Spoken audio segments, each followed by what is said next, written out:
제가 오늘 대한민국 국민으로서 있어야 할 자리는 사실 이 자리가 아니고 제 삶에 다른 자리가 있습니다.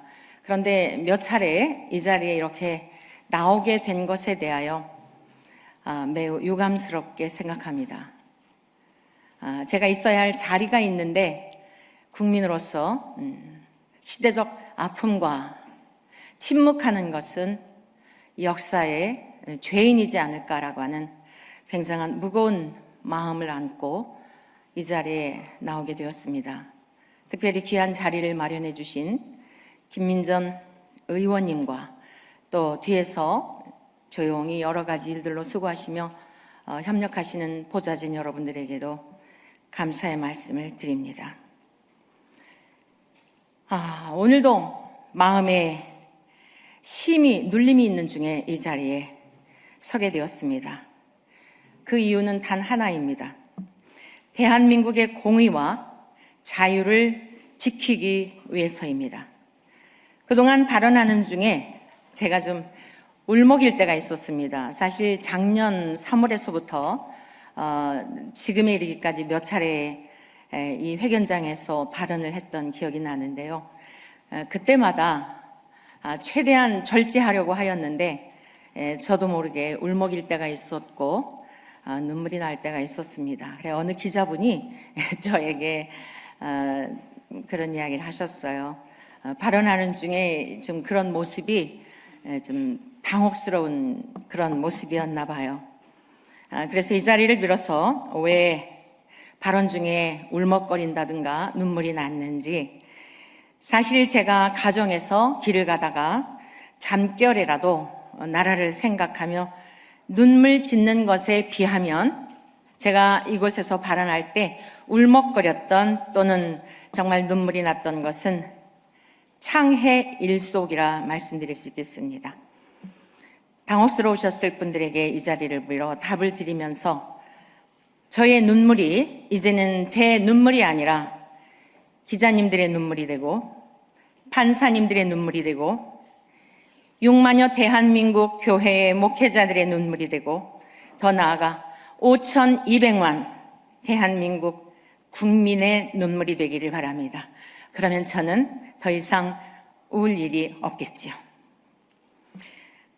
또한 대한민국을 휩쓸고 있는 부정과 부패와 불의의 물결이 모두 휩쓸려가고 맑고 깨끗하며 정직과 공의로운 대한민국이 되어 이전보다 더한 영광으로 선하신 하나님의 기쁨이 되고, 비록 힘들고 어려운 삶이지만 백성들은 잘 견디며 힘차게 살아낼 것입니다.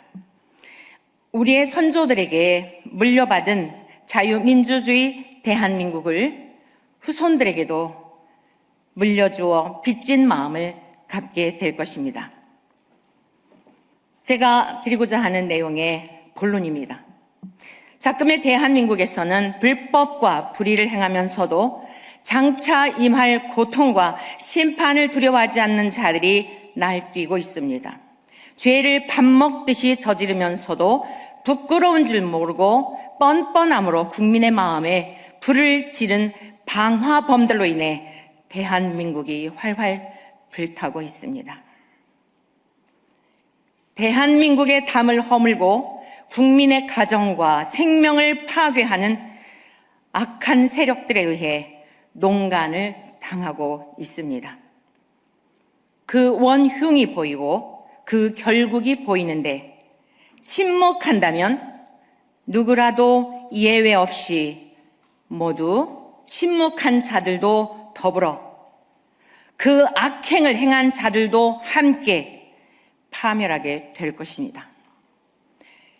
아직은 포기할 수 없기에 대한민국이 붕괴되고 모두 자멸하기 전에 함께 살자고, 함께 살고 함께 살리자고 이 자리에 섰습니다. 자금의 대한민국의 상황을 보며 국민의 대다수가 의구심을 품고 있습니다. 현 정권과 다수당의 출범이 과연 정상적인 과정을 통한 태동인지, 그 행적들을 볼 때 과연 국가를 위한 정부며 당이 존재하는 것인지 묻지 않을 수 없는 것입니다. 국회는 모든 국민을 대표하여 기본과 질서를 지키며 모범이 되어야 합니다. 입법권자들로서 최소한의 질서와 형평성을 지켜야 합니다. 그러나 현재 대한민국의 입법부는 그 모든 질서가 무너졌으며 상식도 예의도 양심도 찾아볼 수 없는 무법천지가 되었습니다. 국회에는 특별위원회를 포함하여 18개의 상임위원회가 있는 것으로 알고 있습니다. 그 중에서도 법제사법위원회는 법률안의 체계와 자구를 심사하고 법무행정과 사법 분야를 관장하는 핵심 상임위원회로 막강한 권한을 가지고 있습니다.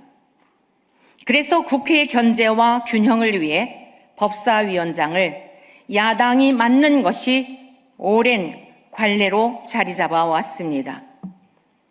그러나 현재는 어떤 상태입니까?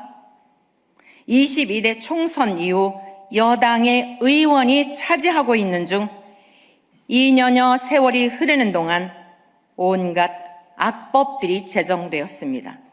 지금도 끊임없이 그 내용조차도 다 이해할 수 없고 수도 셀 수 없는 어느 기사를 보니까 4천여 가지가 발의되었고 제정되었다고 해요. 믿어지지 않습니다. 잘못 알고 있는 기사로 만일에 그것이 사실이 아니라면 얼마든지 수정하겠습니다. 지금도 무차별적으로 얼마나 많은 악법들이 제정이 되고 있는지요. 그것이 국민을 위한 것일까요? 대한민국을 흥하게 하고 세우기 위한 법들일까요? 대한민국에 이와 같이 온갖 악법들을 제정하는 당이 정녕 필요한 것인지 묻지 않을 수 없습니다.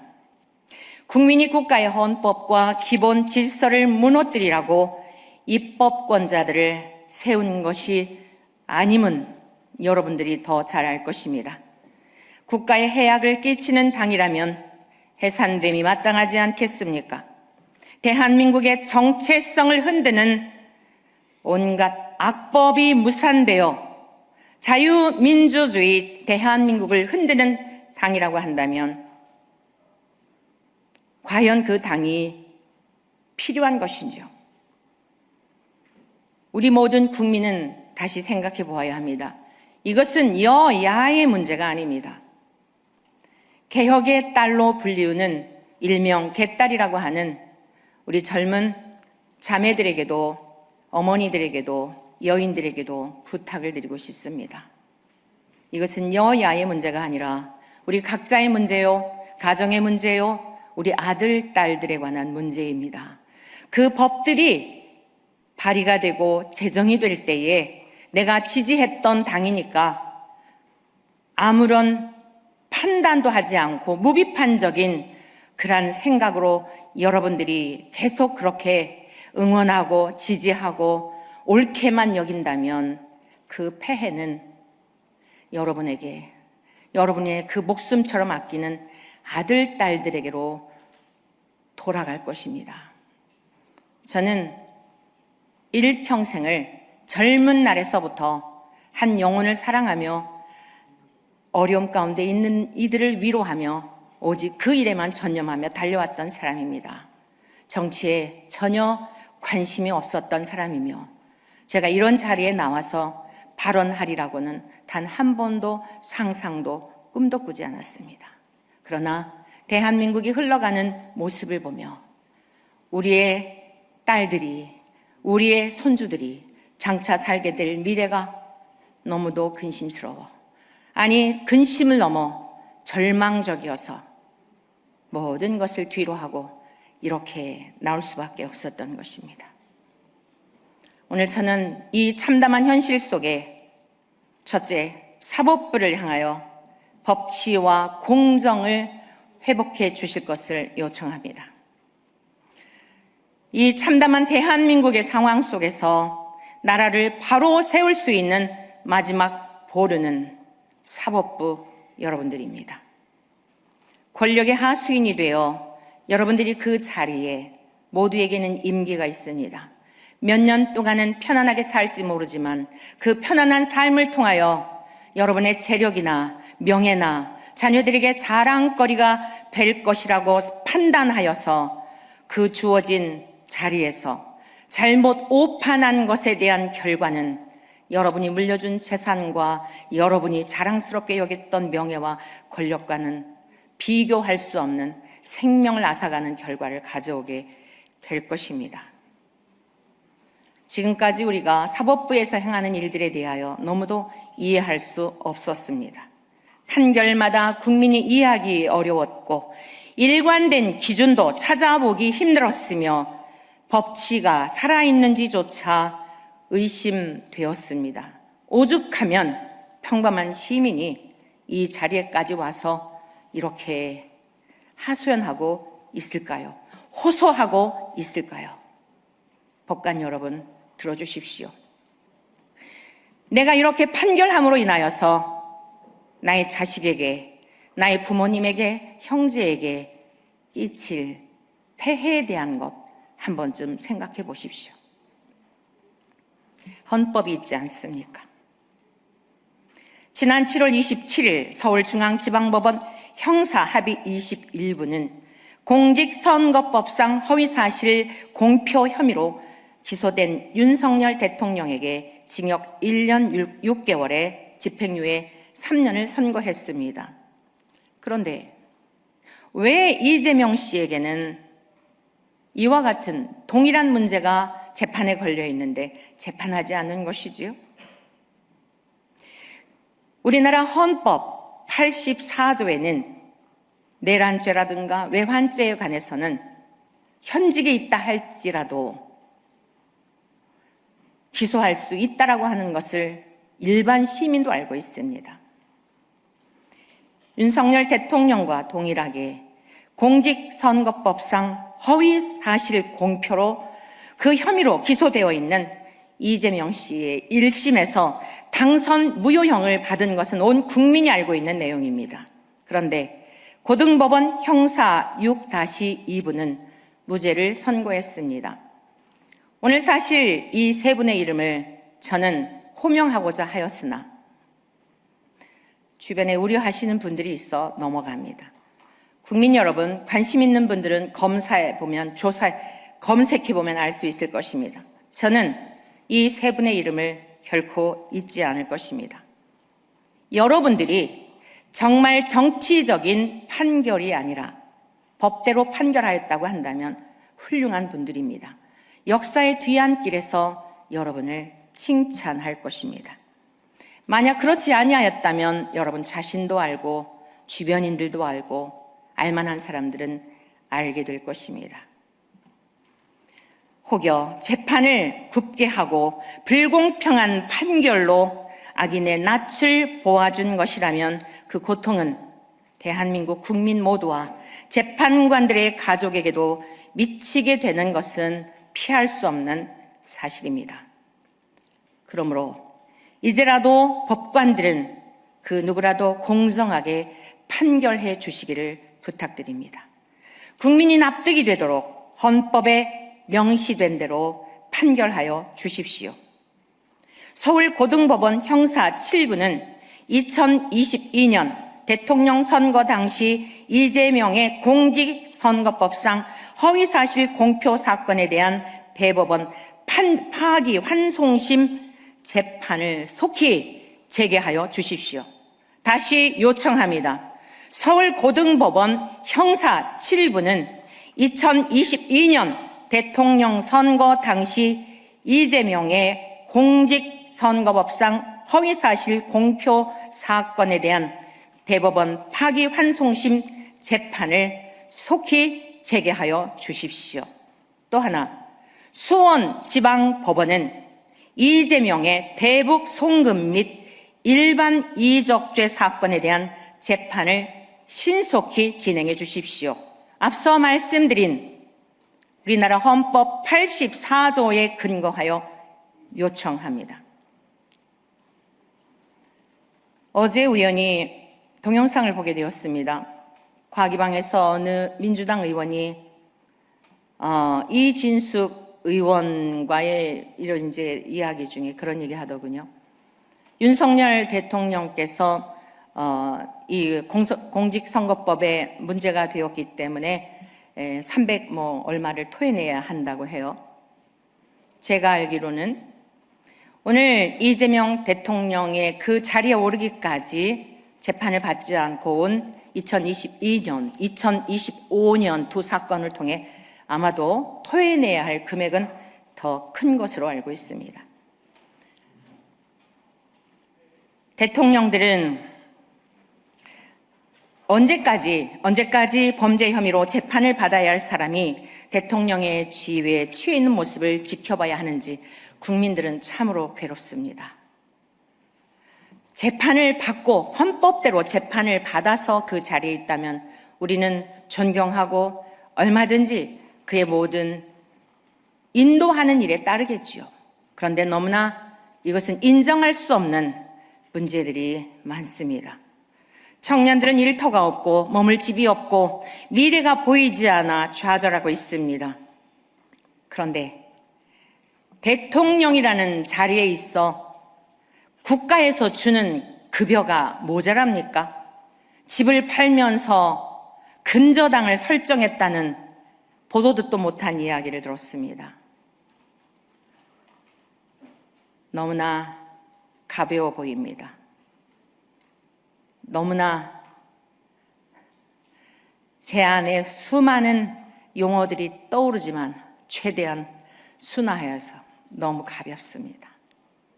제가 알기로는 사채업자들이 집을 팔 때 돈을 받으려고 자기가 빌려준 돈을 받기 위해서 근저당 설정하는 것으로 알고 있습니다. 너무 슬픕니다.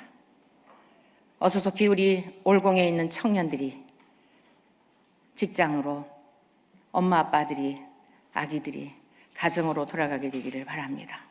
법관 여러분, 여러분들에게 달려 있습니다. 속히 재판을 속게 해 주십시오. 양심은 그만두고서라도 법관으로서의 자존심도 없으십니까? 법대를 나오지 않고 사법시험을 공부하지 않은 일반 국민도 무엇이 옳고 그른지에 대한 기본적인 판단과 상식이 있습니다. 그런데 법관들의 처사는 도무지 이해하기 어렵습니다. 대한민국이 무너지는 것을 보고도 국민이 고통받는 것을 보고도 아무런 책임감을 느끼지 못한다면 죄송하지만 여러분들은 법복을 벗고 방망이를 내려놓고 상담 먼저 받아야 되지 않을까 싶습니다. 제 표현이 너무 과했을까요? 사법부가 헌법의 가치와 기준을 외면하고 정치적인 판결로 기준을 삼는다면 사법부의 존립 이유가 무엇인지요? 국민은 사법부를 더 이상 신뢰할 수 없습니다. 이제 부메랑이 되어 돌아오기 전에, 여러분의 자녀들에게 그 고통이 가기 전에 저는 3명의 손주들이 있습니다. 제가 지난 한 도주 전인가요? 이곳에 나올 때에 죽음을 각오하고 나왔다고 했습니다. 제 오늘 하루하루는 날마다 죽음을 생각합니다. 나라를 바로 세우기 위해서라면 어떤 희생도 각오하겠다라는 마음으로, 그래서 오늘도 제 곁에 아무도 오지 않기를 바랐던 것입니다. 그런데요, 제 큰딸이 41세에 아들을 낳았습니다. 셋째 아기를. 우리의 두 손주는 많은 그래도 추억이 있습니다. 5학년, 3학년 이 외손주들에게는 할미로서 많은 이야기를 그래도 나누어 줬는데 이제 9월이면 돌을 맞이하는 아기에게 할미로서 해준 추억이 없어 그것이 아쉬울 만큼 하루하루 그렇게 살아가고 있습니다. 사법부 여러분, 여러분에게도 자녀가 있고 손주가 있지요. 사법부 여러분의 자리가 범부인 저하고의 다른 세계를 살고 있는 것일까요? 마음은 동일하다고 생각합니다. 제발 재판을 속개하여 주십시오. 둘째, 선거관리위원회의 정체성은 무엇입니까? 선거관리위원회의 정체성은 도대체 무엇이기에 6.3 지방선거를 통해 부정선거의 실체가 드러나지 않았다면 대한민국은 영원한 수렁에서 헤어나오지 못했을 뻔한 일들을 저는 최근에 알게 되었습니다. 7월 28일 국민의힘 김은혜 의원의 보고에 따르면 중앙선거관리위원회는 6.3 지방선거 전인 지난 5월 27년도 예산안을 편성하면서 철조망과 방탄 초소 등을 포함한 최고 수준의 청사 방호 강화 사업 예산으로 14억 원을 정부에 요구한 것으로 확인되었습니다. 김은혜 의원이 확보한 중앙선관위 2027년도 예산 요구 사업 설명 자료에 따르면 중앙선관위는 과천청사에 철조망이 설치된 높이 2.7m의 울타리를 세우겠다며 1억 5천만 원을 요청했습니다. 방호 관제실 설치에 2억 4,100만 원, 통합상황실 설치에 2억 6,500만 원, 직장 예비군 총기 보관함과 전투 장비를 비치해 1,800만 원, 대공 방어시설인 안티드론건 구비에 8천만 원 등을 요청했습니다. 이게 대한민국 국민을 대상으로 한 선관위가 해야 할 일일까요? 근본 선거에서 부정선거 의혹과 문제점이 드러나지 않았다면 어떤 이가 말한 것처럼 100년 집권이 현실이 되었을지도 모를 충분히 그러한 계략을 세웠음을 직감할 수 있는 내용들입니다. 그러나 세상의 일들을 완벽하게 감출 수가 없으며 시차만 있을 뿐 반드시 드러나게 되어 있습니다. 존경하는 국민 여러분, 우리는 반드시 물어야 합니다. 이 모든 일이 과연 선관위 단독으로 이루어진 일인지, 그 배후에는 아무런 정치적 세력도 없는 것인지, 사랑하는 국민 여러분, 그냥 넘어가서는 안 됩니다. 혹여라도 더불어민주당과 이재명 세력의 합작품이 아닌지 합리적인 의심을 하지 않을 수가 없는 것입니다. 그 이유는 다음과 같습니다. 더불어민주당은 선관위와 관련된 허위 비방 행위에 대해 최대 10년형에 처하도록 법안을 추진했습니다. 국회 사무처조차 전례를 찾아보기 어려운 입법이라고 하였습니다. 부정투표의 원인으로 지적되고 있는 사전투표 제도 폐지에 반대하고 있으며 조작 가능성에 대한 우려가 제기되는 전자투표 도입을 주장하고 있습니다. 중앙선거관리위원회 청사를 국민을 상대로 철옹성처럼 만들려는 의도가 도대체 무엇이었을까요? 사랑하는 대한민국 국민 여러분, 대한민국의 주인은 국민입니다. 국회도 사법부도 선거관리위원회도 국민 위에 존재할 수 없습니다. 불법과 불의를 덮고 있는 국민의 눈과 입을 막으려는 모든 시도는 반드시 심판을 받을 것입니다. 더 이상 우리 대한민국이 무너지기 전에, 더 이상 우리 대한민국 호가 침몰하기 전에 국민 여러분, 우리 모두 아닌 것은 아니라고 말하십시다. 사법부 여러분, 우리가 그리하지 않아도 되도록, 우리가 모두 각자의 자리에 돌아가도록, 일반 시민이 이 자리에 나오지 않아도 되도록 판결을 해 주십시오. 다시 한번 간곡히 부탁드립니다.